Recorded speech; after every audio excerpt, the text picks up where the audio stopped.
नमस्कार मंडळी. सध्या महाराष्ट्रात गाजतोय तो मराठी बिग बॉस आणि त्याची कारणंही फार वेगळी आहेत. तर थोडक्यात आपण बघून घेऊया. आजच्या ह्याच्यामध्ये मला एवढंच म्हणायचं आहे, की आर्या आणि निक्की ह्यामध्ये कोण बरोबर कोण चूक आहे. जर म्हटलं तर आर्याने जो प्रकार केला तो निंदनीय प्रकार आहे हे मलाही मान्य आहे. परंतु तो प्रकार केला का? ह्याच्यामागची कारणे समजणे गरजेचं आहे. आणि एकंदर घरातला निक्कीचा वावर बघितला तर निक्की ही कोणतंही काम करत नाही, परंतु आर्या ही सगळी कामं करते. निक्की विनाकारण लोकांशी भांडत असते. तिला फक्त भांडण्यासाठी वेळ हवा असतो आणि फक्त भांडण्यासाठी ती आलेली आहे. परंतु आर्या कारणाशिवाय कोणाशी भांडत नाही.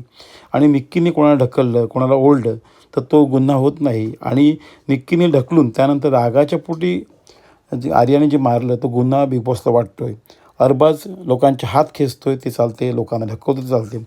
अशा परिस्थितीत अरबाज निक्कीला माफी आणि आर्याला शिक्षा, असं का?